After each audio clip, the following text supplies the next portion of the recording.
Good evening, good afternoon, good morning, everybody. Welcome back.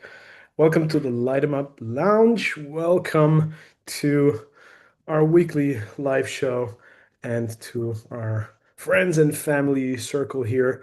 Um, Exciting show coming up today. An exciting guest, an industry veteran, even though he still looks so young and fresh.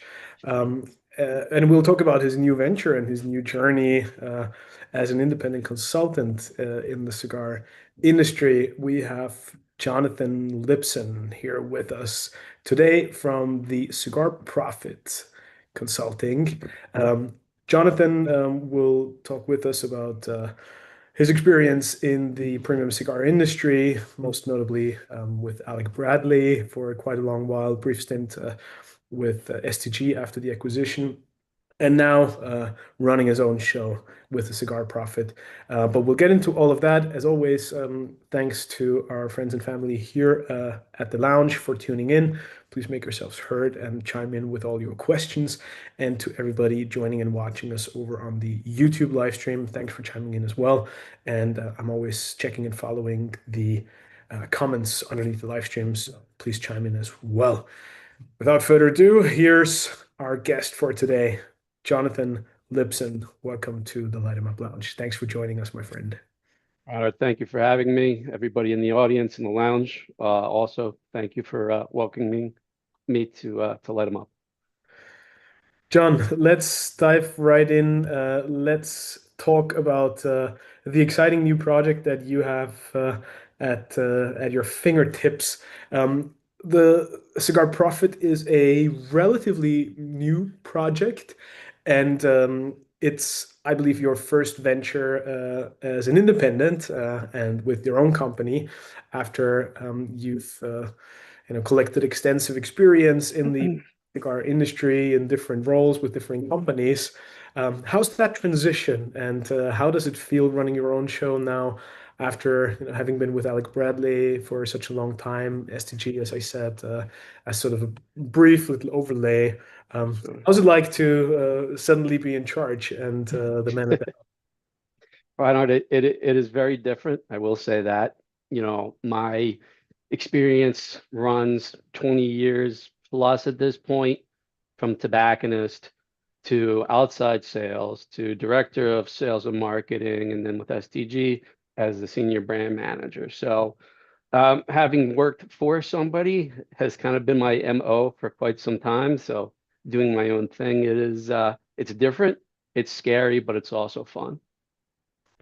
I know that feeling all too well.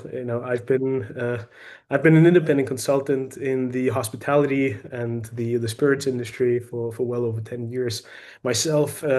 And what's interesting is that consultancy services and companies are quite abundant in a whole bunch of industries, truly. Um, the hospitality industry being one of them, but it's not something that is or seems to be very common in the tobacco or cigar industry.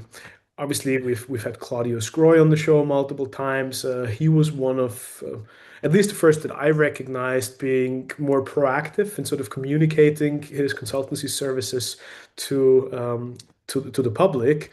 Um, is it just that we don't see that kind of profession very much, and it happens more behind the scenes, but it's something that the industry has regularly used as a service? Or do you also feel that it's a relatively new phenomenon? Um, so do we just don't see it very much, and it's happening behind the scenes? And why do you think that now it's a bit more prevalent, or more and more people speak up about it and are a little more proactive in the way they approach it or they communicate it? So yeah, I mean, I agree with you. I mean, it wasn't really till I announced, you know, I don't want to call it candidacy, but announced the company, did I know how many actual, consultants are running behind the scenes in this industry. As soon as the LinkedIn release and the press release hit, like I just got slammed, emails, text messages, LinkedIn messages. Oh, I'm a consultant. You're a consult. I had no idea. I really didn't. So, it's a much larger community, I think you would say, Reinhard, than people, consumers actually see, and I guess some industry people see. For me, being a marketing guy, being a sales guy, the best thing to do, is to come out and just say, this is what I'm doing, because I really haven't heard it before, because that's, branding marketing 101. You're doing something, get it out there, get eyes on it. So, um, as far as prevalency right now in the cigar industry, that's another reason I kind of decided to do this as an independent, because I see the opportunity to help people trying to get into the space and those that are currently in it. Because one of the things that I'm seeing is that I say it this way, and maybe I have to be a little bit more politically correct, but there's too many people in business and not enough business people in this business. I see a lot of that, and uh,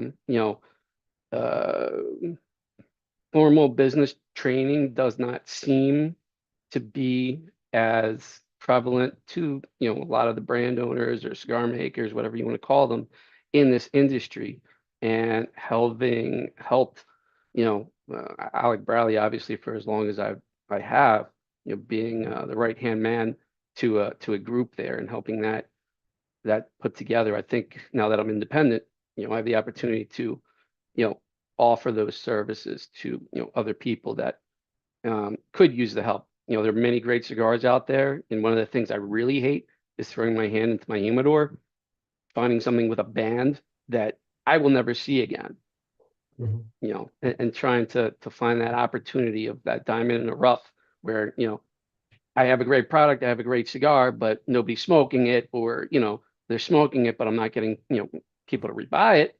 That's where I want to be. I want to help fill that gap. That's an excellent point, and I actually want to first dive a little bit into the scope of services that you are offering. Just before that, though, do you think that it has also something to do with consultants usually not having the very best reputation, at least in other industries? Because usually, when you hear the word consultant, you can already see. Uh, Large bills and big money being charged for a fancy PowerPoint presentation and some sort of analysis that very few people would put into tangible action. That's kind of the stupid stereotype, obviously. But in general, it doesn't seem to enjoy the best of reputations. How does that feel for you in terms of tobacco and cigar related consultancy? And why do you think it's not something that's very visible to the public eye?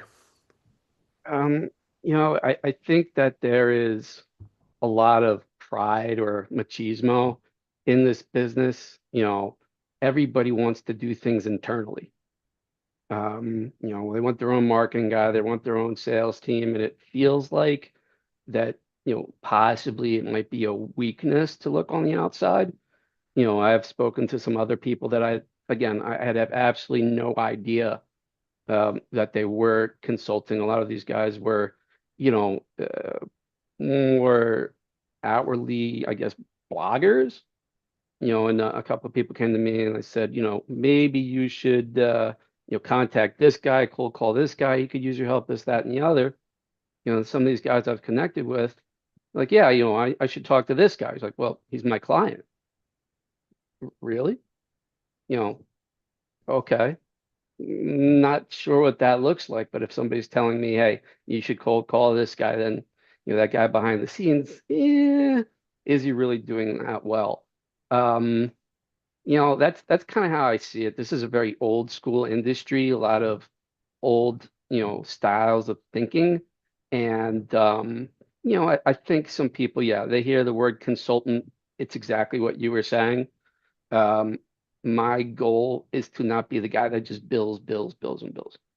And I really don't want to work with people either that don't want to listen to it. There are too many people, there are too many brand owners, cigar makers, whatever you want to call them, retailers, that they'll be happy to pay some type of small bill or whatever bill that is. They'll get the receivables and they don't do it. And Mhm. then they blame the consultant. Well, I paid all this money for this consultant and nothing worked. Well, nothing's going to work unless it's actionable.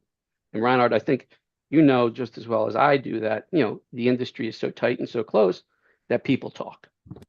So, you have one bad experience with a consultant with one, cigar brand, then, the cigar brand owner will tell this guy and this guy and this guy, and suddenly you're out there, in no man's land. And yeah, I think that's why the word consultant might not in just in the premium, well, definitely in the premium cigar industry, but in other industries, people think like McKinsey, bill, bill, bill, bill, bill, bill, bill. What do I get? But my goal is, it- the conversations I've had thus far, a lot of people don't like what I have to say. I'm very straight, I'm very blunt. This is who I am, this is what I do, and you're going to listen to me. If you don't want to listen to me, don't bring me on. If you want to hear me, I'll give you your deliverables, but if you don't listen to me, even in my contract, it's like, I have the clauses there, to protect myself. If I find out that you are out there talking publicly about me or my business and I gave you your deliverables, I'm going to sue you. It is what it is. My reputation, just like your reputation, just like anybody's reputation, is very, very, very important. So, that's how I see it. I have to protect myself. Well, obviously, building a partnership and a business relationship on trust and shared values is sort of the first step that we all wish for. What I like is that in your sort of mission statement and also the way you express your philosophy and your vision, you're clearly focused on, as you said, deliverables, but something that truly has impact and is results driven. And I also like the fact that you mentioned your job is not to kind of like please the brand owner or the manufacturer and say yes, yes, yes, and feed their ego, but rather to tell them what they don't want to hear and take the counter position, because that's the only way that there's some added value and where you can truly help them get from A to B. And at the end of the day, as a consultant, that's your only justification is that you basically amortize yourself out of the equation with the value that you bring versus what you're charging for your services. Let's dive a little bit into what it is that you actually want to focus and where you see your added value and your niche as a consultant in the tobacco and cigar world. But ultimately, at the top level, the offerings are, at the CMO level. Um, right now, the majority of the conversations I've had, or the people I've engaged with, tend to be, cigar makers, cigar brand owners, or people that are looking to get in.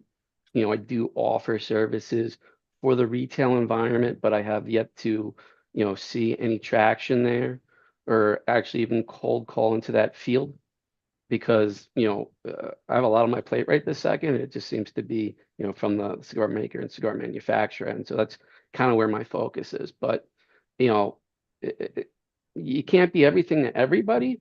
But if you want to engage me for something as minuscule as help me build out a marketing campaign and get the connections at X, Y, and Z, more than happy to do that. But I prefer being at that, higher level. Um, it just helps speaking one-on-one, with the be it the brand manager or the or brand owner, brand manager, whatever that team looks like at the top, that's where I'd rather be because, dealing with people underneath that level, that's where confusion starts, that's where miscommunication starts. So if I'm delivering to, middle management, and our goals don't align, and then it goes up the ladder, again becomes reputational. So that's something I do want to avoid. In terms of actual services or, as you said earlier, deliverables, where do you see that your experience kind of like plugs in the best way? And which are the elements that you see added value in your contribution? I mean, I would say, for me personally, the analytics, um, that's been basically at the top of my list when it has come to brand management or sales and marketing is it's very hard to fight with numbers. A lot of cigar makers, brand owners, and you see it on the shelf. And it's this new product nobody asked for at a price point nobody wants. And it's like, well, how'd you get there? Why are you making this decision? Just because one night you had a dream that you wanted a $200 cigar? Why? What has proven to you that that is what your customer is asking for? So I like to deep dive into the analytics of things, take a look at, ordering history, who the consumer actually is. Because right now, it seems that this industry is making many more emotional decisions than rational decisions. Mhm.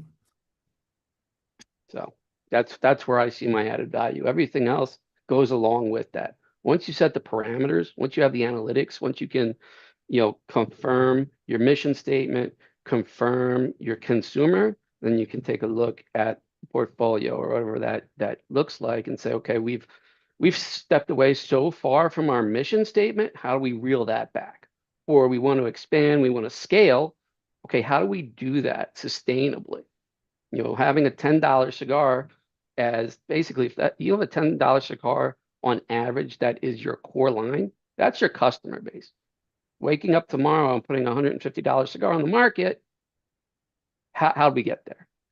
So that's what I see. But digital campaigns, print campaigns, I'm kind of a 360-degree solution. And if I can't help you out, I've built a great network of other consultants around me and vice versa that they can jump in where I can't. So it's a great network, actually. Again, Reinhard, like I said earlier, I had absolutely no idea. But now I'm aligned with all these different people and we can kind of make a 360-degree offering. Most of what you mentioned now would probably be targeted towards the manufacturing or brand Correct. owning side, right? You obviously also have an eclectic background in the retail side of things. So, do you also see value along other points of the industry value chain, or would you say the manufacturing side, the brand side, is rather where your expertise lies? I go both. I would go to both, but again, I've yet to engage at the retail level. What we see, I know I'm talking to an international audience right this second, so I'll just focus on the US market. You see a lot of cigar museums, cigar smokers, cigar shop owners. It's a lot of hobbyists. And they like a cigar, they bring it in and they put it on their shelf and they don't know if it's selling or not. So inventory control is one of those things that helps, take a take a retailer down the tubes because they have all this money sitting on the shelves. They don't know why they have it. They have it because they like it. But if they're not turning the product, what good is it there? So making smart decisions in what you're actually carrying. And again, it comes down to the customer. I'm a very big believer, in total quality management and Six Sigma and Jack Welch, that type of thing. It all begins with the customer. So, if you're carrying all these SKUs that are taking up, your property on your shelves, because that's what it is. That is property on your shelves. It's supposed to turn and burn. If you're making those wrong decisions or inaccurate decisions, not based off of analytics, what are you doing? Um, it's really nice to be kind to your reps and become friends with your reps. But if they're asking you to put something on the shelf that doesn't work and you buy into that, what good was that purchase? Just to help that guy make his next bonus? It's nice to do. And I was in outside sales, and trust me, I'll tell you, I did that because I was looking out for my own, you know, personal things. But then again, I'd also partner up with people and I'd tell them flat out, you shouldn't have this. I'm going to pitch it to you because that's what my boss wants me to do. But I know your customer base. You don't want to have this. The other thing in retail is flow, lounges, things like that. There are, again, from a higher educational level, when you have a humidor, specifically a walk, and you just walk into this gigantic mess when there's no flow, Nothing where, should be where it is. Let's take a look like a supermarket. There's a reason, or Walmart or Target. There's a reason that flows. They want you to see as much as you can before you get to where you want to be. So a lot of, tobacconists don't have that flow. And if they did do that, it would probably increase their sales. Um, Lounge placement. This is a conversation I've had for years with people, especially when I was in outside sales. So you take a look at, the liquor industry and bars. I think that, an industry standard for a bar is that you want the bar up front, you want the window there so people can see in and see people having fun. In the premium cigar business, the lounges that I have seen best were, set behind outside of the way because, coming into a cigar shop, especially in the US, it's very heavily male driven. We're loud. We smoke cigars. We want to talk, stuff with our friends around us. And if you bring somebody in through the door and there's a lounge right there and you see this entire audience of people that already know each other, it becomes overwhelming, and we've seen that too, specifically over the last few years with the research about the buying patterns of millennials. Millennials want to feel a part of something. You have a millennial that's never been in your shop before, and you have Gen Xers sitting there talking loud, smoking, doing their thing. It's like, do I want to be here? And now you're talking about, the number one buying, consumer in the world right this second. So I think that there's a lot of pivoting that needs to be done in retail, to optimize. You know, you're not there to, just have a club. You're there to make money. You want to have some fun as a retailer? Great, have fun, but your business comes first.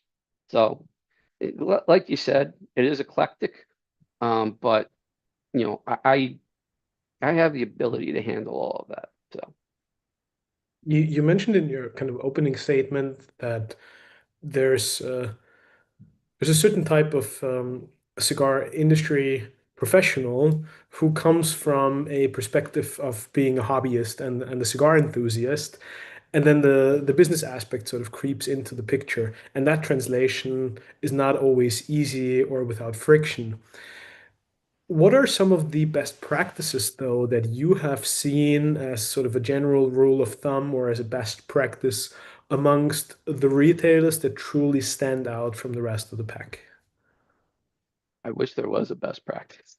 I mean, I wish there was an Fair enough. industry-wide best practice, honestly. But you know what that you know what it looks like. I follow Jeff Borshwitz all over social media. Aside from the personal things he comes out with, he's been doing a lot of social media video right now, walking around his store. You can see, the lanes. You can see how things are presented on the shelf. Um, he's got a really good flow. You know, he knows, where his POS is. It's all about flow and where your product is going and the journey that you're taking your customer, your consumer on. Specifically, the first time client who's never been in your store before. You want to wow somebody. You want to walk in and say, wow, you know, this is a place where I want to be. This is a place where I want to buy a cigar. So that's, in my opinion, somebody who does it right. He's a businessman.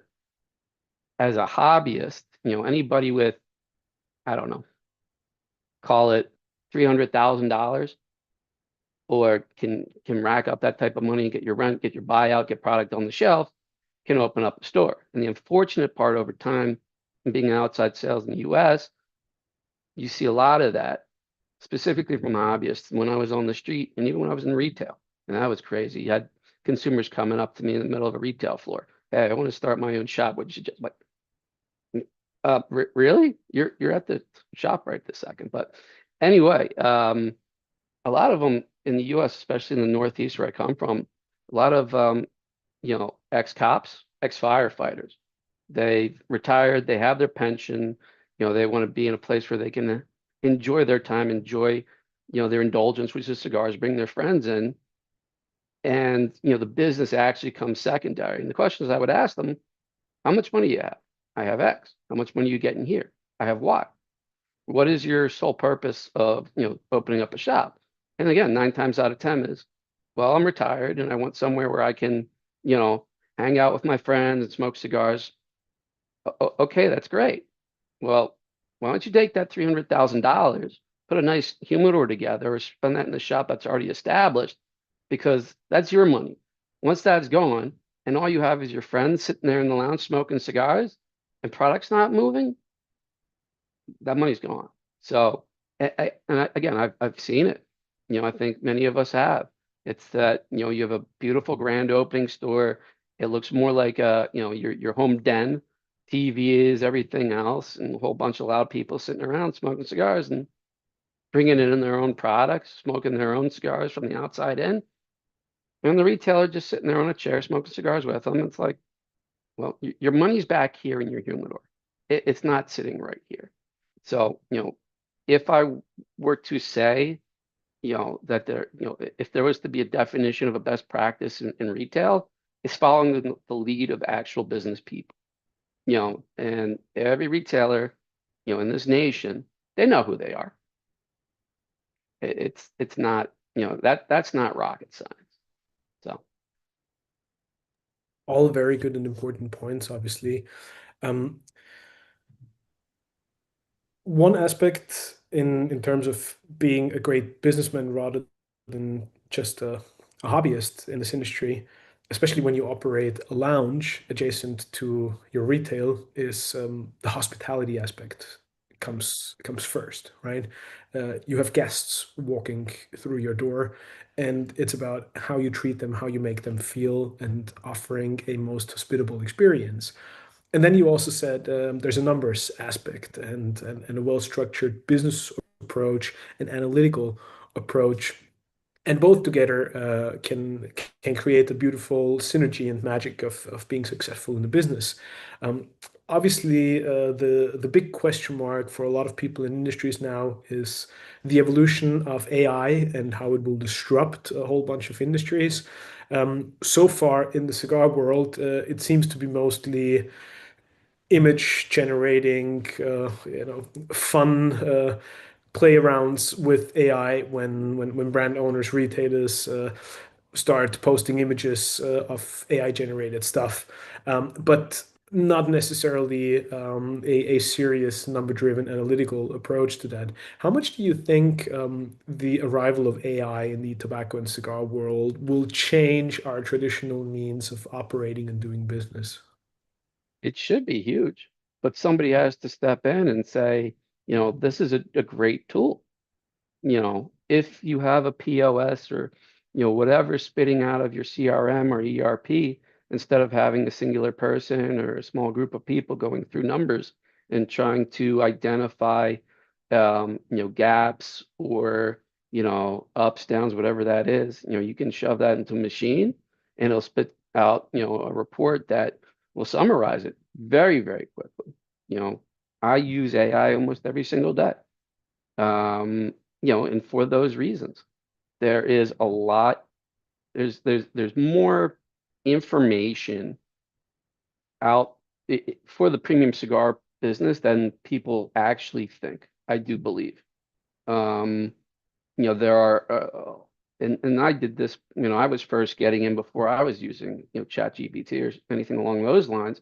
I was just searching around the internet, finding small things here and there, industry reports, editorials, things that, I've never seen before. But then, I jump into Chat GPT and I, use the deep dive, method, put in a prompt, like I need X, Y, and Z, and here's all this research. And I say, summarize it, and here's this report of things that I knew they were out there. I've heard about them, but putting everything together in so something as simple as that to help, expedite the process of looking for all these different industry reports. I think that's huge. But again, you need somebody to come in there, actually, do it and actually read it. The greatest thing about analytics, it's there and it's very hard to, um, you know, argue with numbers. The problem is, if you don't, if you, it's crap in, crap out. So if you get something in, but you have nobody to actually, read it and tell you what it means, then it's just the same thing as, the old days of looking at your CRM and doing that stuff. So, somebody needs the bandwidth to do that. Um, you know, um, let's take Cigar Sense, for instance. I love what they do because everything is analytically driven. This is your audience. This is what our panel says. And you, Mr. Retailer or, manufacturer, these are our suggestions based off of these analytics. This is a great decision for your company, for your brand. They're reading the outputs. I don't exactly know how their system works, and personally, and I mean this with all due respect, I don't care. All I know is that they can give you results, and they have somebody that actually knows why. So yeah, it'll make it'll make the analytics game significantly easier. But if there's nobody there to actually, um, communicate those reports to the powers that be, then it's just another useless tool. So, that's a really loaded answer to your question, Reinhard, but An excellent one, though. Much appreciated. I want to bring in Albert in just a second because he has so many wonderful questions, and I think all of them highly relevant. Um, just to kind of like piggyback on that aspect for a second, um, the cigar industry, for a lot of great reasons, is traditional and old-fashioned in the sense that we love the aspect of tradition passed on from generation to generation. And in a world that is extremely fast paced, and it's very tough for people to keep up with whatever's happening and the evolution of many different aspects like technological advancements, AI, and so on. Cigars are a bit of a break from reality, and they almost force you to sit back, lean back, and enjoy the peace and tranquility of the ritual. And that's all sort of one big element that kind of makes the old-fashioned, outdated nature of the industry. But one on the consumer or connoisseurs and the enjoyment part can stay that way. That doesn't necessarily mean that we have to be old-fashioned in the way that we operate. Um, why do you think it's so hard for an industry like ours to adapt, um, be a little more agile and flexible when it comes to technological advancement or being more numbers and analytics driven rather than an emotional product? I think, emotion is a gigantic part of it. It is that passion from a cigar maker. It is that passion from a retailer. Um, it is, I guess I would say, the industry is more creative. You talk about a blender, a master blender, a brand owner. There's so many different iterations of tobacco that you can put together to make all these different blends. It's a very, very creative process. And when you start talking about analytics and numbers, again, like you were saying, stepping away, indulging, turning off the noise, that's a part of the culture. Because as soon as you talk about AI and you talk about, okay, we're going to blend or make cigars or set up the cigar lounge because this is what the numbers say, you start taking that creativity away. So I think it comes down to creativity, and then second, culturally, a lot of machismo. This is how it is. This is how I want it to do. I made this great blend. I'm going to come out with it. Or from the retail end, I love this business. I love smoking cigars. I have the money. I'm going to open up this shop. So I, I think that's really where it comes down to, in my opinion. Excellent point. Albert, over to you. Fire Albert away. has a A couple of quick great questions. bunch of questions I'm looking at in the chat. So, Jonathan, so lovely to have you on the show. And then, yeah, I'm sorry if my questions sound a little bit scrutinizing. But I was, almost 17 years in MarTech and AdOps, and now specializing in data strategies for corporates, specifically MarTech, data strategy, upskilling MarTech from lower levels into higher tiers and so on, basically from Google Sheets into customer data platform. Anyway, Okay. so let's start with the first question. So can you walk us a little bit how you approach your clients? I mean, obviously you've been in house for so long, so now it's a new waters for you, but you must have some sort approach to the clients, because if a client asks you to help with something, what turns out, in most cases in industries that are so far behind with data and analytics and so on, that underlying issue usually is different.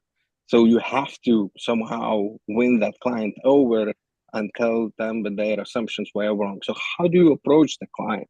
Because I think that's going to be a lot on your table, and I'm curious how you're going to do that. It all starts with a brief. It's very, business based. Um, so if somebody, goes to my website, they put in the information, we get something on the calendar, and before they even allowed to talk to me, I will send them a very short brief. You know, what is your challenge? What are we trying to achieve? So on and so forth. And I'll jump into the 20-minute conversation and listen. And then I'll listen for the gaps in the conversation. A lot of the conversations have gone sideways earlier on because people tell me, I have a sales problem. We get in the conversation, I start asking those, deeper questions. When I get to the point where it's like, you don't have a sales problem, you have a branding problem, you have a marketing problem. If your goal is to, get to a point where you want a sales manager and a sales team, you know, uh, what's your mission statement? I don't have one. What's your distribution channel look like? I'm talking about people who have been established, so on and so forth. Um, I use X, Y, and okay. What's your product mix look like? Well, we're running here to, like, you can't have sales before you put the house together. So when I tell them that, I'm like, you need a strategy because you don't have one, that's usually a conversation killer. Oh, no, no, no, I just need sales. I just need help with sales. You're not the client for me. So that is probably at the top of my list thus far is, people, again, people don't want to hear, back to what Reinhard was saying, they don't want to hear the hard stuff. If they do want to hear the hard stuff, that's when they engage with a consultant. So, hearing what you don't want to hear is very hard. But everything else is, it's on paper. And then, we're jumping into a contract. Again, here's another brief. We've had these discussions thus far. We've identified X, Y, and Z. Here's the brief, sign off on the brief. They want to go outside of the brief. I'm not creeping outside the scope. Okay. We're outside the brief right now. I'm not going into the scope. So we're going to have to start a new brief, and there's going to be additional services. I mean, very, very structured. I have to protect my time. That makes perfect sense. And although I saw some people complaining about McKinsey, but their 7 question approach is really good. And everybody, consulting companies like Boston Consulting, McKinsey, and so on, they have a really good framework, and that framework is the key. So the way you explain it, top level, makes perfect sense. Well, when you mentioned marketing channels, and I'm curious because you work in house, and I'm just rolling on that in house, thing. Um, so paid media has a lot of restrictions, like you can't advertise tobacco. So what other marketing channels? I mean, like from most important to least important, currently, because those marketing channels, like come and go, more or less. So, what you would suggest for new guy, and then someone who is more established? What marketing channel mix you would advise?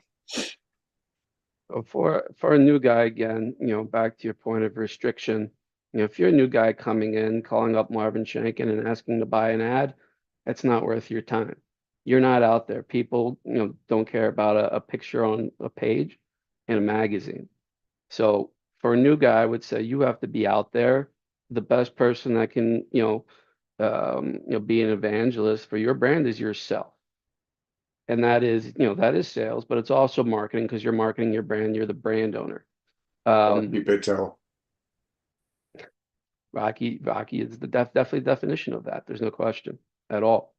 Um, but I'm engaged with somebody right now. It's kind of as much as I want to say, and we're having that discussion right this second. And he is at a point where he's like, well, yeah, I understand I have to do that. People need to, see me, but I don't want to be in it like Rocky Patel. I'm like, okay, well, we know what you're willing to do and not to do. So now we have to balance that. So I think step one for somebody who's new is that. Number two, you know, something like this, in interviews, obviously, it takes a lot of cold calling and knocking on doors for somebody to hear you. But it seems like to me that there are a lot of people that do these interviews online of social media channels.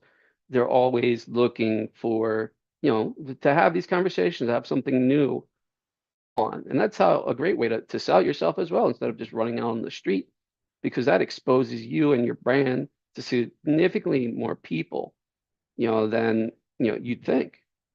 And you're having those conversations and people know what you are. They know what your brand is about.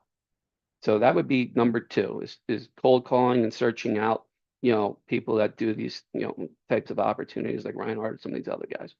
You Number three is digital. Again, but like you said, that also has its own restrictions to it. Google, you know, some of these online sales guys, I don't know how they do it because I know Google has its own rules on marketing banner ads. So, like there has to be something out there that allows them to get them through to sell product, but that is very Certain expensive. certain ad servers, by the way. Correct. Yep. Um, that would be a number three. And even if it's just buying a banner on, somebody you've done an interview with, be it, Reinhard Coop, whatever it is, if you can sell a banner and it's, inexpensive enough, if it's within your brand plan, that would be the next one on the list. And then, it all comes down to engagement. Multi-vendor events are great as well. The ROI for a brand that's been around a long time on a multi-vendor event's not so great. But if you want to get your product literally in the hands of people, that's a great place to be. But you're gonna have to be pushy, as somebody, a new entrant to the market, because what I call multi-vendor events are cattle calls. Guys are in line, girls are in line, they're walking around, they're grabbing the cigar, thank you, whatever. But if you're a new player in the market and you want to play in that space, they're gonna grab your cigar. You got to stop them. You have to give them a reason. I don't care if you're holding up the line or not, but if you're paying all this money to a cigar and to get into this multi-vendor event, people have to listen to you, they have to hear you. So those would be my top suggestion for somebody new. The other side, established. If you're established and you've been out there a while, you just have to, that would be on a case by case basis, Albert, because if somebody's established and the numbers are there, the analytics are there, you can tell where you're hot, where you're not in the marketplace, and then I would kind of have to make that decision from there. I can't put my finger on that. I think first thing in that scenario, before I'd even ask them to spend a dime on any type of new, marketing effort, I want to take a look at their mission statement, their portfolio, and see if, they're still sticking to it, or if they've, moved so far away that they have to wrangle their message back.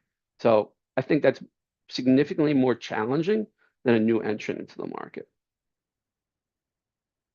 That's a great answer. I specifically wanted to hear on established business because they already have the data, and diving into their marketing budget, dissecting it and see how they align to business goals is the key. And you just nailed it. So well done. I really like that answer. Thank you.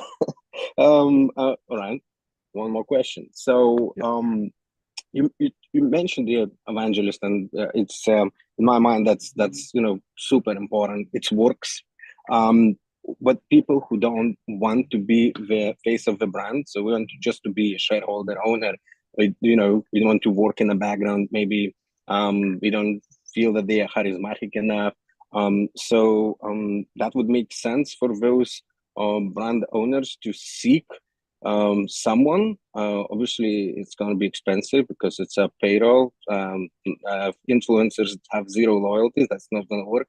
So, would you think that even if the overhead cost, would that make sense for any brand? Not, I mean, new or established. To have one or maybe two, brand ambassadors covering different lines. Sorry, evangelists, not the brand ambassadors.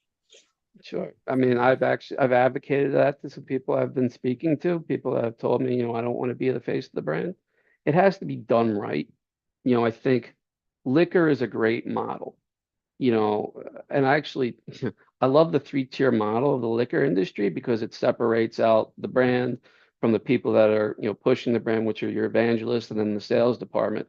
Because there's, a very strategic and balanced ecosystem of how the product gets into the marketplace. So for premium cigars right this second, if you have a well-established brand, they generally have an inside sales team. And the inside sales team, they are your evangelists, are the ones doing the events. And they're only like really one or two steps away from the brand owner. So it's a little bit inbred.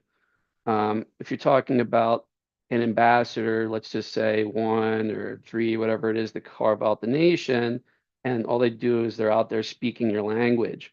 They're not selling anything, they're just promoting them. And if you have the budget for that and the bandwidth for that, it can absolutely work. Take a look at STG, Sean Williams with Cohiba. You take a look at some of these other brands, when Laurel was there for, I think it was Macanudo. I mean, all they were doing, they're out there, they were the face of that brand. I mean, traditionally, Macanudo shouldn't have a brand face. Cohiba shouldn't have a brand face. They're nameless brands. But you have somebody out there advocating for them and they become the face of the brand. There's definitely loyalty that can be built there. The only issue with that is when that person leaves, gets burnt out, changes everything. Okay, what do we do now? So that's risky because a brand, evangelist or ambassador, or whatever you want to call that, as soon as they're divested, then you're kind of back to where you started because people have attached themselves. If they're not a true brand loyalist, then it doesn't matter who the face is. But if you're following a brand that has a face to it and that face steps away because they are not, physically invested in it, it's like, you bring it back to a marketing team. It's what do we do now? So that's it's got to be well vetted, I think, is probably the best answer to that. Do I think it can work? Does it currently work? Yes. But what's the plan when it stops working? Oh yeah, I think there has contingency to be that plan. backup plan.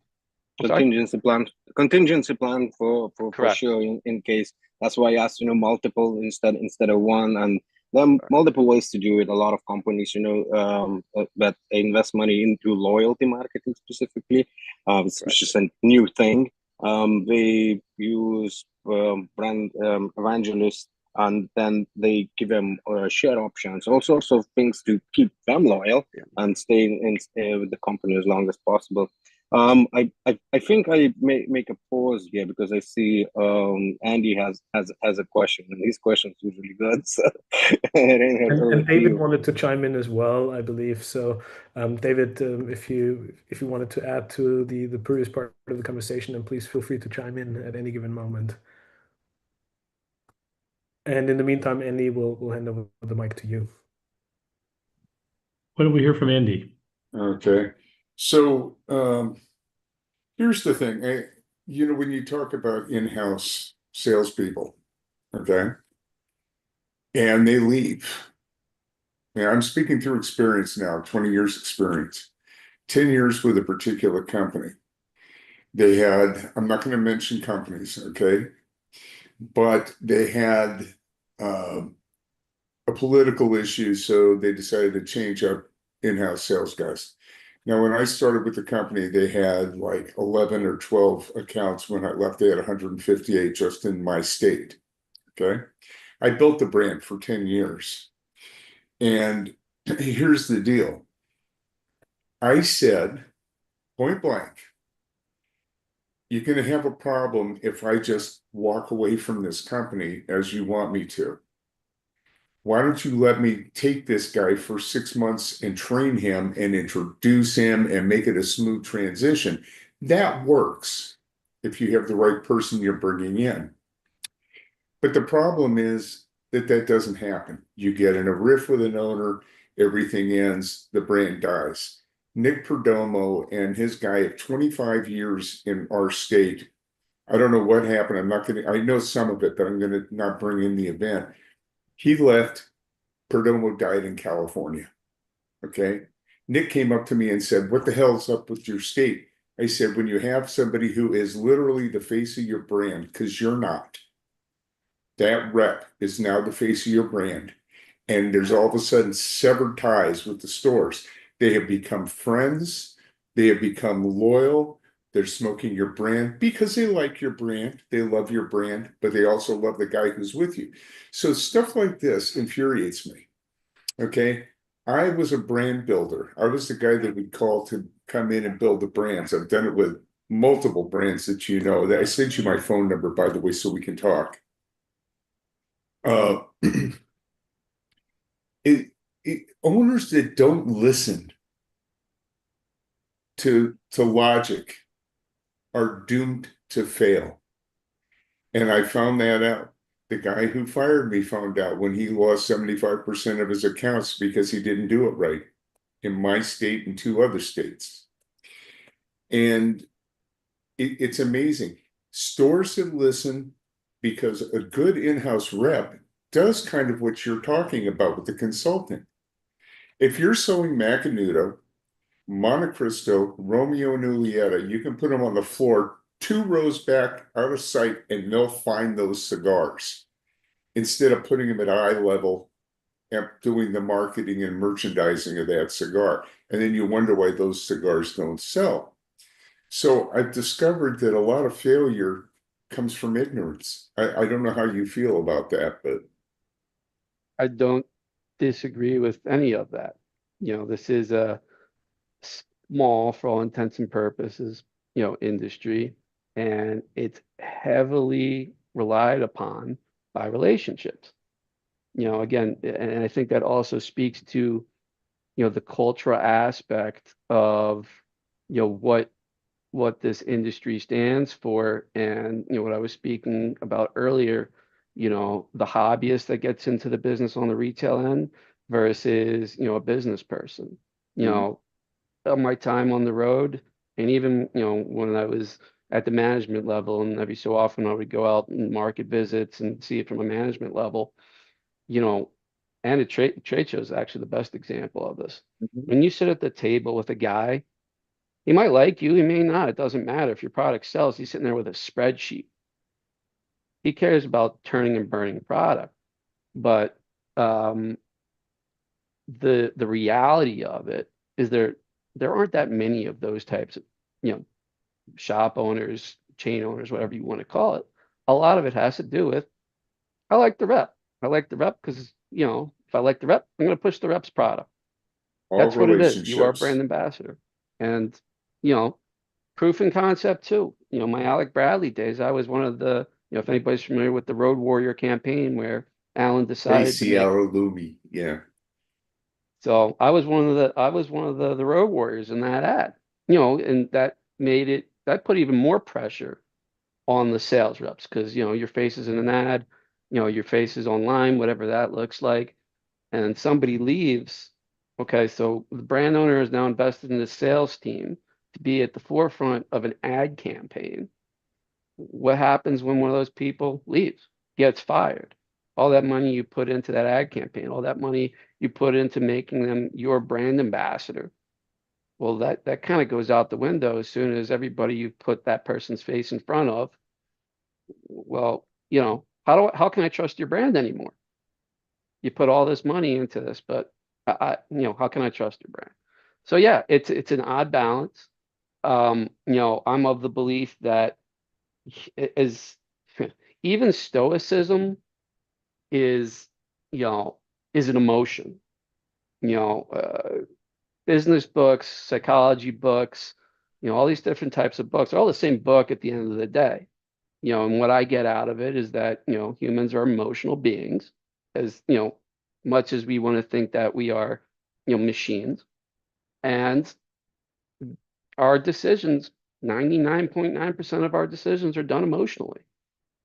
And in a business like this, where relationships matter, because it is that old school mentality, you screw up once, you're losing 150 accounts. How do you get that back?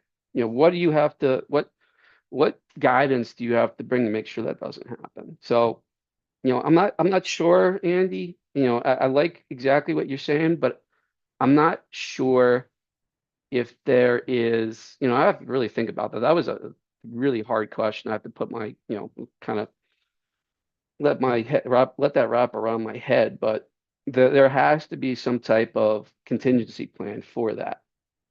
Like We'll Albert was talk. saying, contingency plans. There's got to be some type of, that can be, some type of backup plan to make sure that Yeah, doesn't happen. I sent you my number in Messenger. We'll talk. I would love to get in Sure. a discussion with you, but I don't want to Yeah. do it in here. Okay. Andy, many thanks though for the insightful question and for chiming in on this.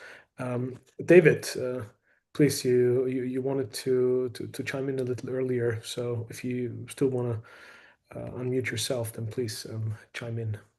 No, thanks, John. I just wanted to offer, I'm happy to talk to anybody who wants to learn about cigars, since I appreciate Jonathan bringing us up. We are happy to be partnered with Cigar Profit and hope to be able to support some of their clients with some of the business analytics that we offer that are really based on the sensory profiles that our panel develops for cigars.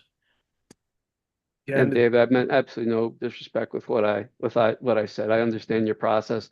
I understand what it None spits taken, none out. taken at all. Thank you for mentioning Yeah. it. But again, ultimately you guys offer a 360-degree, solution. You could create all these great analytics, but at the end of the day, you guys read it out, to your client, somebody who can understand that data, and like I was talking to Reinhard before about, and we are talking about, AI and things like that. It's great to have analytics, but if there isn't somebody there to advocate for it or to, translate it, it's very hard to achieve the goal that, one would think analytics could give to you. So Yeah, it's absolutely true. I mean, especially some of the types of analytics we developed most recently that really focus in on the sensory aspects of the cigar and how well or how poorly they're aligning to what the preponderance of clients in a given geography are looking for, consumers are looking for. There's some work to be done for sure to take that data and then make it actionable in terms of what are we going to do with this blend, then to improve that degree of fit to what the consumers really want. That's not really our bailiwick, but there are other professionals like yourself who can help with that. And I think Reinhardt, you mentioned Claudio Scroy, we partnered with him as well in a similar context. thank you, David. Much appreciated. Brian, you had your hand up. And Brian, just because of your comment in the chat box here, there's no discussion about hats and glasses and contests. You've just won by a mile, okay? And you also have a much more frugal background, so that award goes as well. Funky boy with his Sunny, funky hat and his funky glasses. sunny California. Yeah, I think I win if we're going for cartoon. I think if that's the goal. These were free from a wedding, and this was like $10 on Amazon. So Albert wins, I think, probably at price point. I thought I was staring at Island Jim there for a second. Right? Yeah, seriously. Oh my God. So how involved do you get with companies outside of marketing in terms of like, what they're doing out on the ground, like in terms of their reps and stuff? So like you were talking about, California with the Perdomo thing, and I was at a lounge, and I'll name brands. It's not a lounge. It was just a shop. And I don't really trust this person's opinion necessarily. It's actually a liquor store, and they have a big walk-in humidor. So anyway, the guy there is saying, I I won't carry Drew Estate. Their rep, the person I'm in contact with, is awful to deal with, just impossible as a person. And he's like, I just don't put it on the shelf anymore. That's this weird person's opinion. But do you ever find that you have to kind of coach their team, like an etiquette coach? Like, do you have to kind of say, like, hey, kindness goes a long way. Like, maybe you'll be careful about how you're representing the brand and how you're speaking to people, because that has an effect. I don't disagree with that either. However, I'll continuously circle back to this, which is, it's emotion. If you're a shop owner or whatever owner, and that you have a consumer base for a Drew Estate product, who really gives, a crap that I don't like the rep? That's when you call up the sales manager and you say, hey, I don't like your rep out here, but we could be $100,000 account, $1 million account. I don't want him stepping into the store. Make me a house account. It's emotional. Right. It's the same reason I might not like my next door neighbor. I don't know why I don't like my next door neighbor. Maybe he put his trash on my lawn. It is what it is. But no, you hear that a lot, and I think coaching a rep. I'm not a sales coach. That's not one of my goals. Could I be? Probably, but you really can't change somebody's attitude. You're not always going to be. You can't be everything to everybody. You're always going to rub somebody wrong at some point in your life. And a lot of great books say if you don't have any enemies, then you're doing something wrong. So, I think that's just a lot of emotion, personally. Yeah. Great. Good answer. Thanks. Cheers. Yep. Ian, over to you.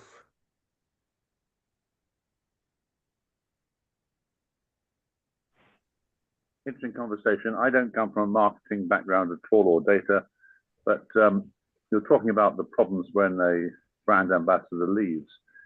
It seems to me that for brands, they need to have more than one person as their main representative, because of the risk that that person leaves and goes somewhere else, or something happens to them.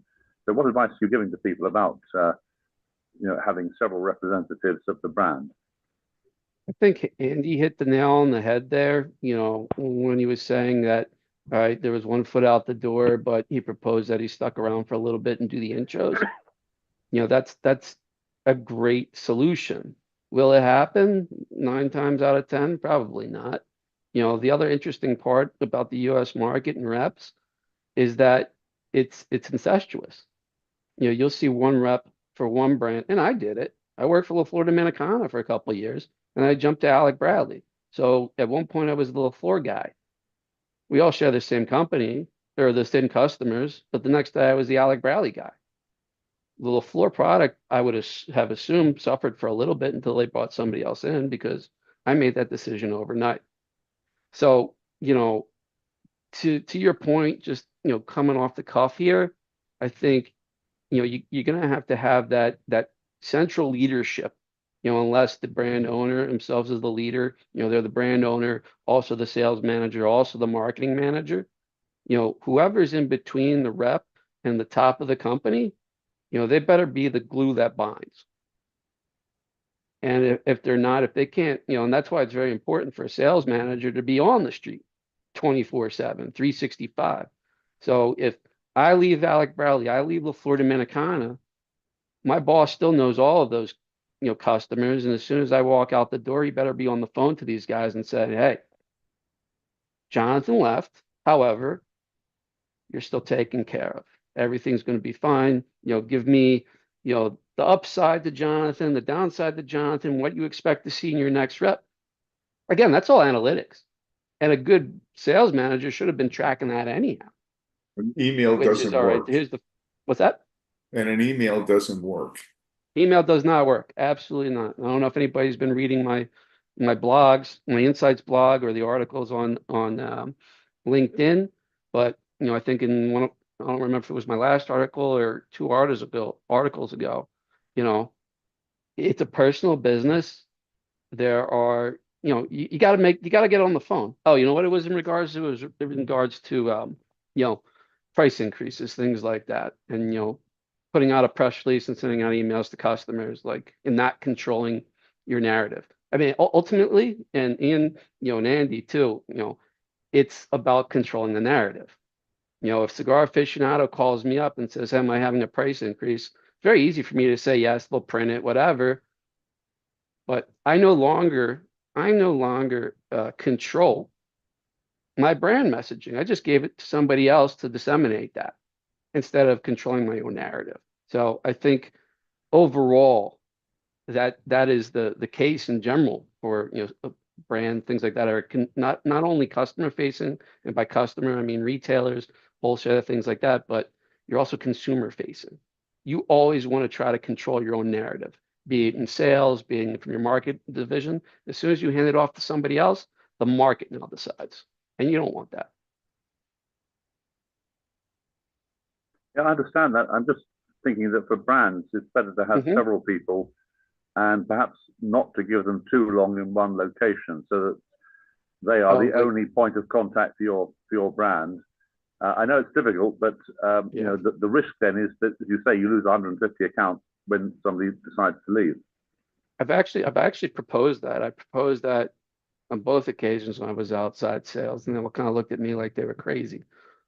But I think to your point, and what I got back from that exercise is it takes time to build those relationships, and it might be, it's almost like it's like pulling a Band-Aid off. All right, here's this Band-Aid. You're going to get this Band-Aid back, but right now we're going to put in a stitch.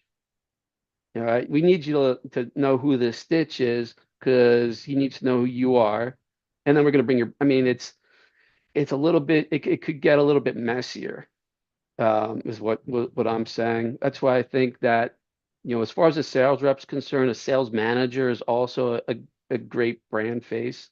I think, a good example is um, what's his name? I can't think of it, but there's a What couple good brand? examples of really good, sales managers. You'll see them on social media. You'll see them at every shop. They know who everybody is. Aganor So Riley comes to my mind. yeah, yeah, he's everything. But he's everything over there. But yeah, as long as there's another accessible party, you should be able to mitigate your loss of sales risk. But again, too, I mean, even if you did do a turn and burn type of scenario, people are afraid. And there's going to be an article I've been working on called, when it's time to call the manager. A lot of, and again, the irrationality of everything, which is, you might complain about your rep behind the scenes, but if it doesn't work its way up through the chain to somebody who actually has decision-making power to do something about it, you don't hear it until after that person's gone.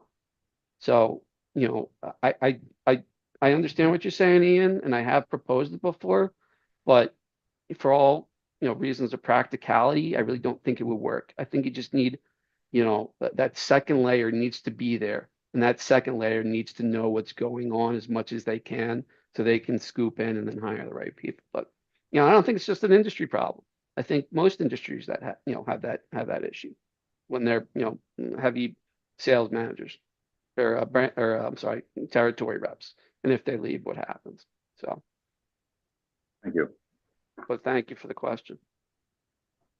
John, you were just hinting at a couple of critical aspects in regards to cigar media as well, and obviously with a certain lack of creativity and regulatory restrictions, the well-known cigar media seem to be one of the very few creative outlets and communication vehicles for most brands nowadays. Um, how do you think the industry is flawed in the way that cigar media communicates, and how cigar media is kind of like in between the manufacturing and brand side and the cigar consumer on the other end? Well, that's a tough question. That's a really tough question. Um, I think it from a manufacturer's end or cigar maker's end, a brand owner's end, even retailers get involved. I don't think you have to align with everybody.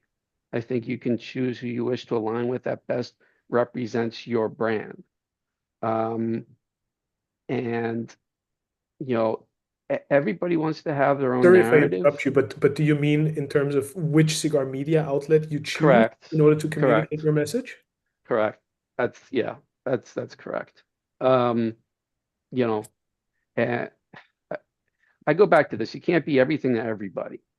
You want to, speak to you, and then next day you're with Coop, and the next day with blah, blah, blah, blah, blah, blah. Well, all of you have different audiences.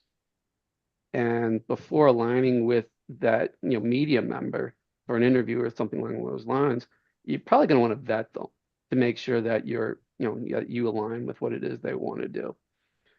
Like any other media, the goal on the media side is to get as much content as possible to provide to your, readership, your viewership, whatever that is. Um, you know, Such a tough question, man. That's a really, really tough question. But, I think that, a media member can say whatever they want about a cigar brand, a retailer, whatever that looks like. But, those could be just opinions unless you're in direct contact as any of those other stakeholders are to that. But, some of it can be noise depending on what your brand plan is. And if it is noise, don't pay attention to it. There are a lot of you see a lot of media members that say, or write or whatever type of communication is, to get the views. And some cigar brand owners, whatever, will take a look at that and they'll want to be like this to respond. But if that's not your market and you understand who this person speaks, it's noise. So it's a very odd balance, and I think it needs to be vetted one at a time. But again, I'm going to say it from the cigar, brand owner's side. They need to, control their own narrative, and then, the media can react to that however they wish. It's an Do excellent you point. And do I you also remember thoroughly enjoyed 25 years? your point that you made on one of your previous blog posts, where you basically said, and I'm kind of like paraphrasing, but that a lot of the noise on the cigar media side is clickbait driven, like reporting on price increases down to the cent, and some of these aspects that will probably stir up emotions on the consumer side. And I believe that's where you called it noise, and kind of like distraction, but taking away from the actual message transfer that should happen from the brand towards the consumer. Correct. Yeah. No, Do you that's remember exactly. about 25 years ago, before we had Facebook? Facebook was just a little tiny thing. We had forums, Yeah. all kinds of cigar forums. Mhm. And you'd have 3, 4, 500 members of the forum, and they would talk about a cigar, and everyone would look for the cigars. Okay, they would look for the brands. And then you had Facebook, and that started happening too. And you go into a cigar lounge and people start buzzing about those brands. To me, still a lot of it is word of mouth. It's still one of the best advertisements around there. If you get a great cigar, you may get 6 or 7 new clients out of it. If you have a shitty cigar, and when I say a shitty cigar, I don't mean taste necessarily, because everyone's got their own palate, but I mean, it's not burning right, it's plugged, it's this, the other thing. Everybody has to hear about that, and then nobody wants to buy that cigar. And so to Mhm. me, word of mouth is one of the most important things. It's getting that cigar into people's mouths and getting it to try.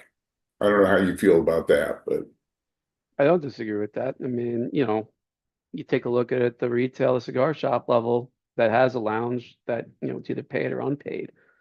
There's going to be an alpha or a couple alphas in that lounge that, they're the decision makers in the shop. Something new comes in, like, oh, you have to try this. This is great. Or this is crap. We don't, we're not smoking this in the store. Proof and concept. When I was with La Flor Dominicana, there was a shop in Virginia, was a tiny shop, still there. And it was a La Flor oh, which Dominicana shop? I store want to know. in Fredericksburg. Um, Ah, I forget I the know name the of the shop shop. off the top of my head. Yeah, It's changed ownership. yeah. But at the time, it was the entire portfolio of Little Florida Americana. Why was it? Because the alphas in the store, like, we like, this is a cigar. This store is for strong cigars. This is the strongest thing in our room. In the room, Lito's been here. This guy's been here. This is what we're smoking. Yeah, so word of mouth is definitely huge. You get those brand advocates, people that actually understand and they vibe with your story and they're influential. And it's not just for cigars, it's for a lot of other things as well. But yeah, no, that's definite too. And you're talking about forums, and a lot of, I think, cigar brand owners, they're also missing out. They listen to everything that's kind of in front of them, but Reddit is still huge for the cigar community and conversation. I didn't even realize it until I started looking into it. But Reddit is actually, that's a place where people also gather. So yeah, no question, Andy.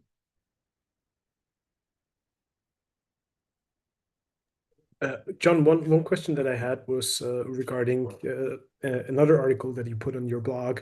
And by the way, I highly recommend everybody watching, checking out your insights section on cigarprofit.com. Thank you. Always an enjoyable and insightful read. Well, that's the name. Sorry for the pun. I like the story about the boom bust repeat. Mhm. You basically mentioned that certain things in the industry we just haven't learned, and there were some analogies between the booms, but clear differences in cultural shift.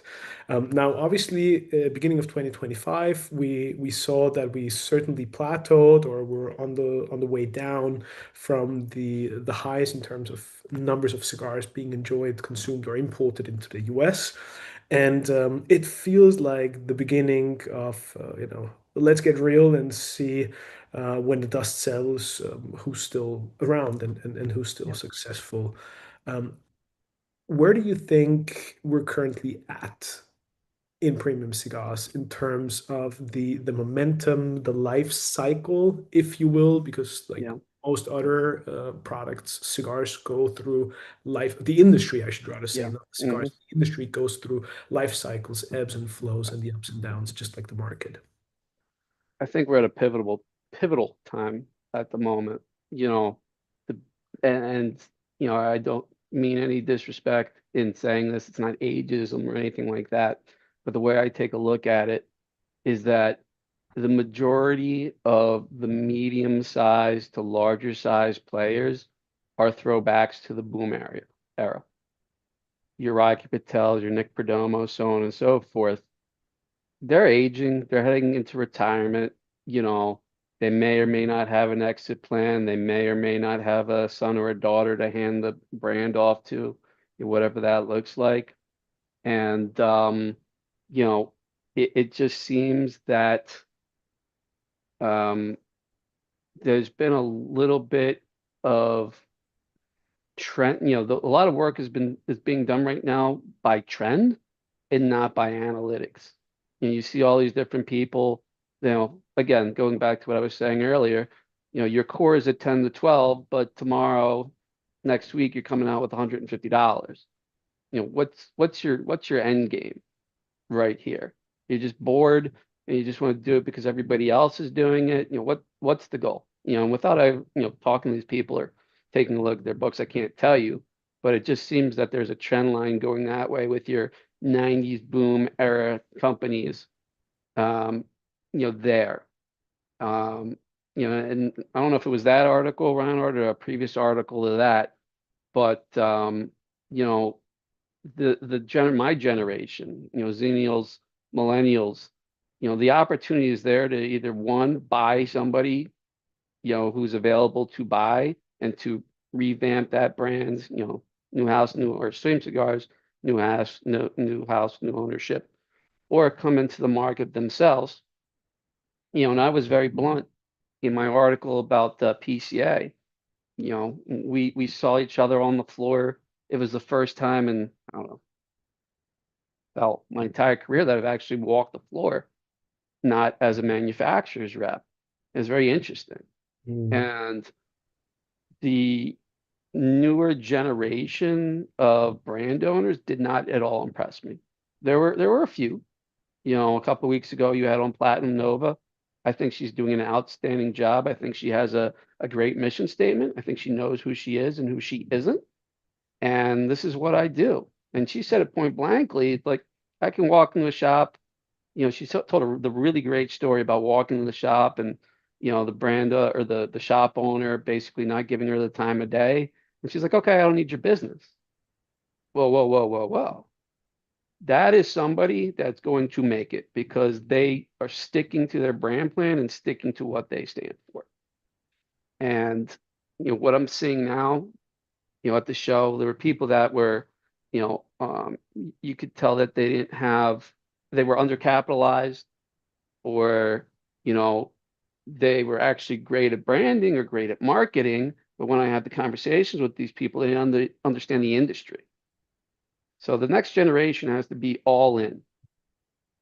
And the older generation, who knows what's going there. But, the COVID boom, again, brought things all the way up. Now we're kind of like this. But, publicly traded is STG, obviously, everybody else, independent. But at the end of the day, stakeholders are stakeholders. And nobody wants to take a look at financial data and say, you know what, market conditions are X, but we still have to grow by Y, instead of saying, you know what, our expectations are this. And unfortunately, nobody wants to see that. And that's what's driving this unnecessary, in my opinion, innovation cycle. And it's going to put people down, and I think it's going to be done rather quickly. That's my thought on the whole process. Do you mean that particularly in the sense of everybody putting out limited edition after limited edition, which is partially, I think, a consequence of the perceived demand for new, because everybody's attention span is so short. And on the other side, it's a supply, not issue, but it's a supply thing on the manufacturing end. If there's a certain amount of tobacco, that's great, but you just don't have enough of it. Well, throw it onto a limited edition, let it fly, and then you move on to the next thing, or you hope for the next good bale to come around to launch something else. I think it's more so right now. I mean, limited editions, the point of limited editions are incremental sales. Right now, it seems like limited editions are out there to just exchange dollars. I don't think they're adding anything. I think they're just there to fill gaps. That's why you see so many of them. With imports down at the moment, prices going way up.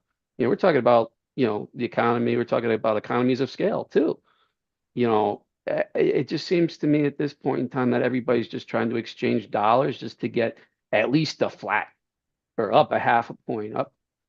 Everybody wants to be here, but in a downtrending market, it's like, oh, we can't accept that the market is trending down. Market conditions are changed, but the stakeholders still want to see X. How are we going to get to X?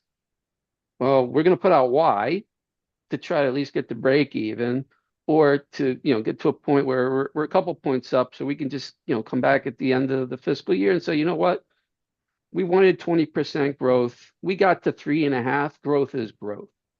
So right now, limited editions, price increases, I think all of that stuff is just, if there's one thing I can say, all the things that I believe that people are doing incorrectly in this business, the one thing that they look at the end of the day is that growth rate.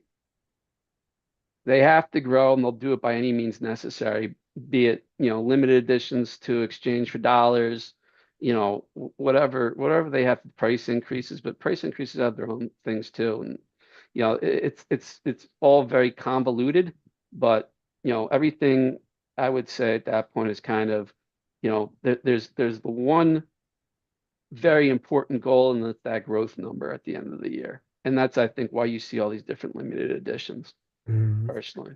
And it seems to be a sort of a short-term perspective because you're looking for the quick buck rather than what's the right thing to do on the long term. One thing that I briefly wanted to comment on, or sort of dive a little deeper on this. When you spoke about the new brands showing up at the trade show, but with certain flaws or not necessarily feeling ready for Yep. for a big launch yet, um, could that possibly be a consequence of the more modern, I dare say, startup approach where in the older days you try to get everything ready and then launch with a big bang, whereas particularly in the tech space also, it's more about getting to market early and then pivot as you go and as you get feedback from the customer, because it's truly in the interaction with your audience and learning from customer feedback that you will make the necessary adjustments. On the other hand, of course, if you're trying to build a stable brand, that's not necessarily the smartest approach because your brand is going to look differently every 2 months instead of having a very clear message, right? Yeah, I think that you could obviously see those that were undercapitalized. You could see the ones that were, very well capitalized. Um, the guys that the groups that I saw that were well capitalized within my age bracket, I went from group to group, took a look at their product, took a look at their, design work. And, like I said in the article, I felt like I was walking through Williamsburg, Brooklyn. Everything kind of looked the same. Mhm. It was, the old, reclaimed wood look with, cliche and okay, you all look like Skip Martin. All right.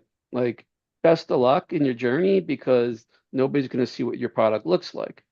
So, that a lot of the newer branding I saw was based off of the trend. Now, hipster trend has been going on for quite some time at this point, but if you're not doing your research, you're not walking to a cigar shop, you're not doing, all these hands-on things, you might want to be a hipster. But again, when everybody else is a hipster and your product looks the same as this next guy, it's like, what are you doing? I mean, I could tell you're well capitalized, you have a beautiful booth, you have good looking product, but you're not going to stand out. Mhm. So, that's what I saw there. And then, the people that were undercapitalized are undercapitalized. Well, and just And on you can that see note, that. John, I know there's this old saying in the industry that the best way to make a million in the cigar business is to start with two. And I It's get now it, three. being well funded is certainly beneficial if you want to hit the road running.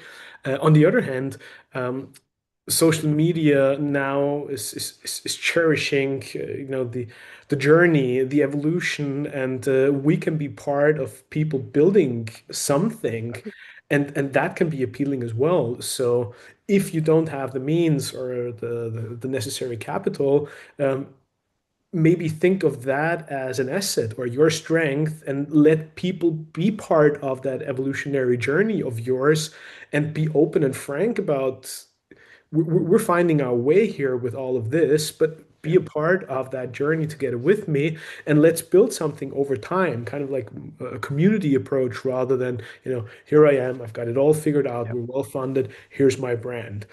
So Yeah. I think you have to know where you belong or where you're at in terms of your own journey in this industry and be open and frank about that. And whatever it is, turn it into your story and your asset rather than trying to pretend you're something, and that being your ambition or where you want to get to in the next 10 years. Yeah, I mean, I love the grassroots model because it does bring in those, you get somebody involved from the get-go that understands your story. And by the time you're at a certain place in your business and you've stuck to your goal, you stuck to your mission statement, you have brand advocates for life. I Exactly. love the grassroots, piece, especially if you're undercapitalized. If you have enough to get started, you have, either great people around you that have great branding sense, at least maybe it might not be great, but a decent understanding of branding, um, and the rules thereof. And you kind of want to, I guess, group fund this, but more of it, group thought, group led, with thought leadership. It's a great way to do it. It's significantly harder than coming out. I'll be honest, I did the math after I got let go. A lot of people came up to me like, well, why don't you go do your own thing? I started running the math up. If I wanted to do something 100%, which is here is me, cigar aficionado, social media, artwork, blah, blah, blah, blah, $3 million. That's the number I came to. I'm like, okay, then you take a look at return on investment. How long is it going to take to make that 3 million plus back? It's like, all right, this isn't worth it to me. Yeah, And somebody asked me that about starting a new brand. How much does it cost? And I said, no less than $3 million. And he kind of went, blah, blah, blah. I said, you got to have the capital behind you yep. in order to do it.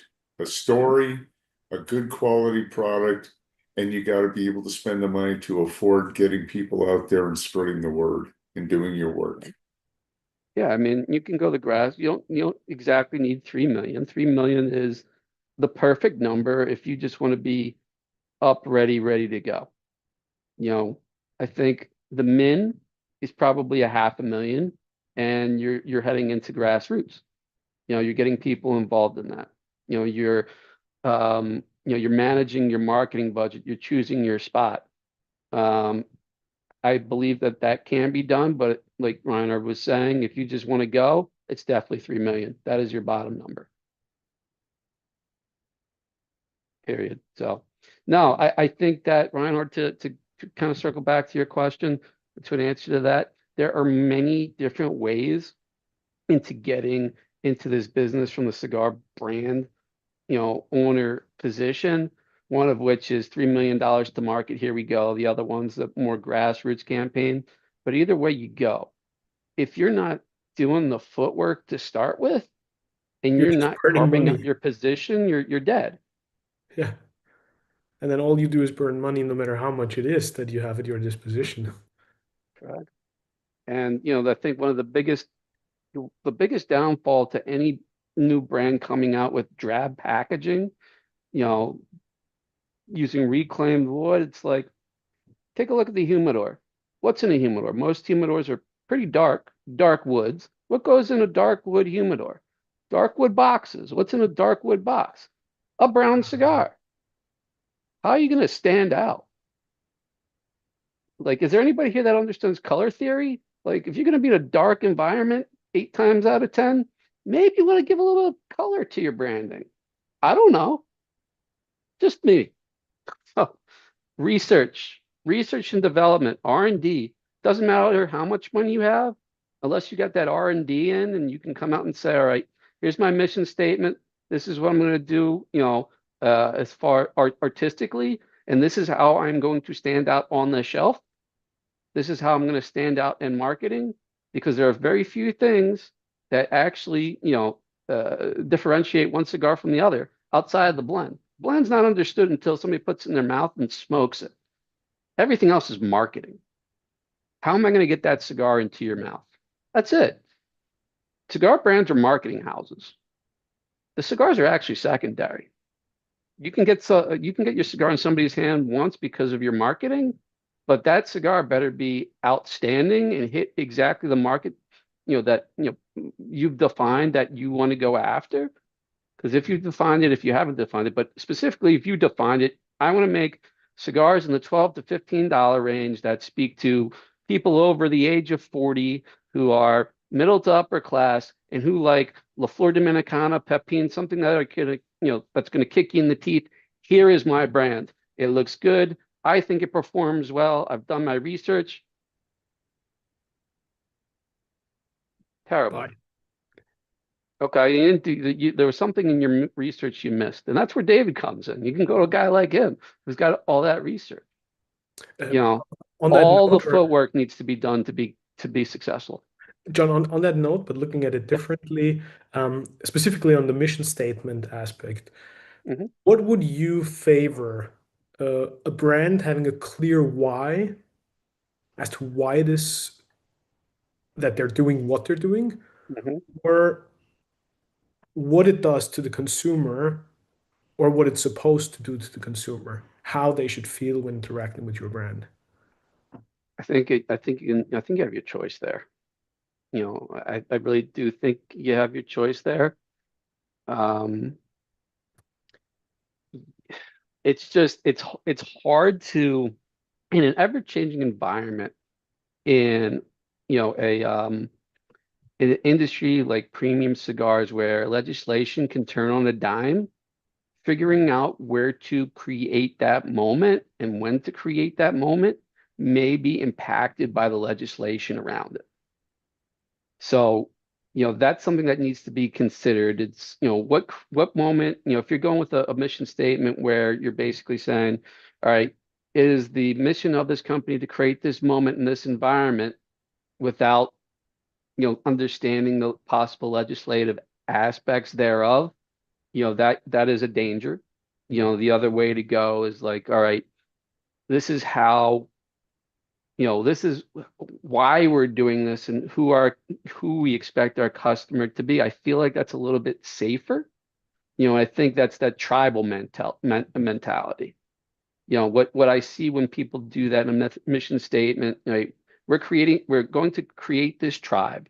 We're basing it off of, the demographics of this tribe. But then they go outside of their demographics like that. Well, that's a gigantic danger as well. So this is another one of those really hard questions, Reiner, that you had for me that has multiple answers and really depends on the situation. But again, I think it's one of those things where you have to consider everything around it to get you to that statement. It's very easy for me to say, like what I just said, here's our demographic. This is what we're going after. This is why we're doing it. This is the customer base we want. And we're going to have a killer, very strong cigar. You can say, you know what? We're gonna be the moment. Our moment, we're gonna be a golf course cigar. We want our customers to take this cigar's moment on the golf course for 18 holes over 3 hour period, and this is who we're marketing to. I think that can be decided, at a whim. But again, you have to kind of figure out the environment around it to make sure that it's, evergreen.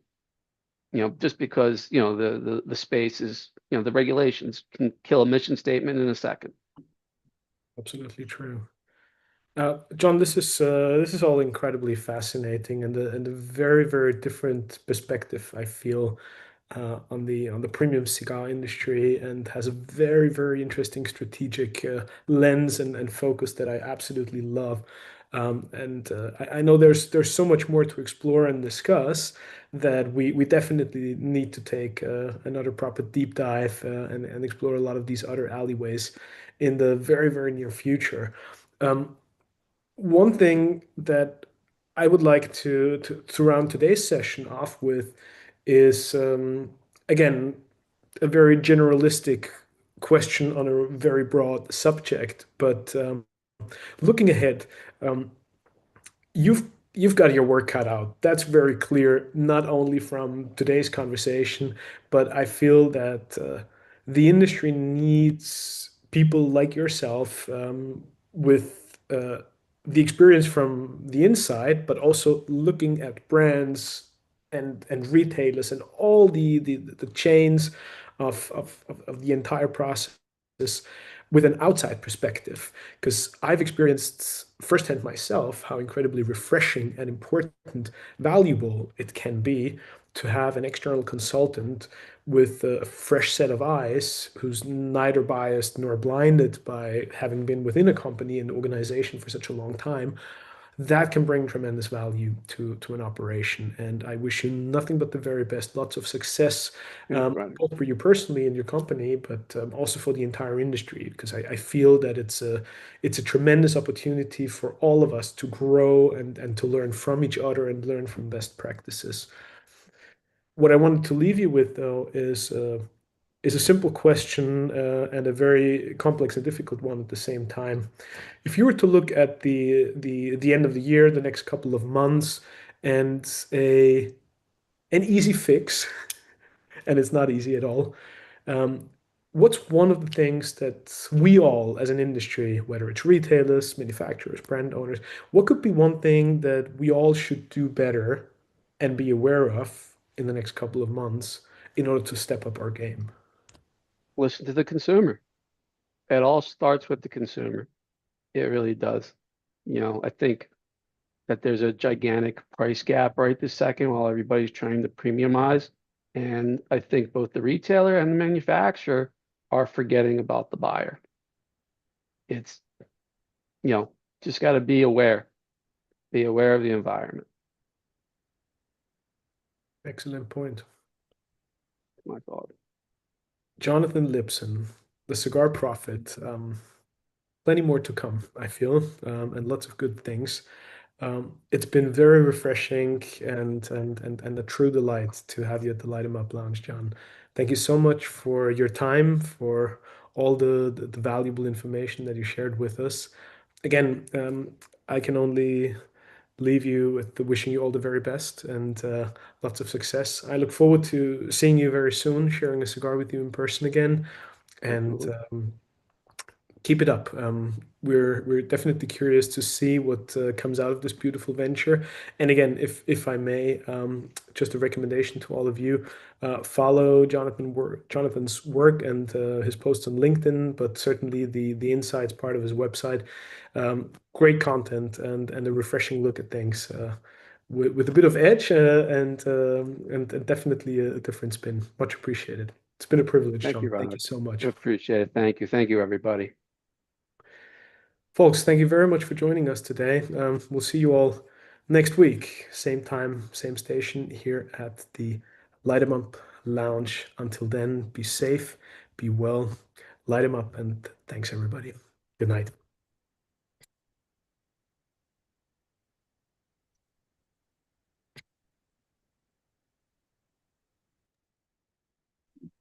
Oh, good.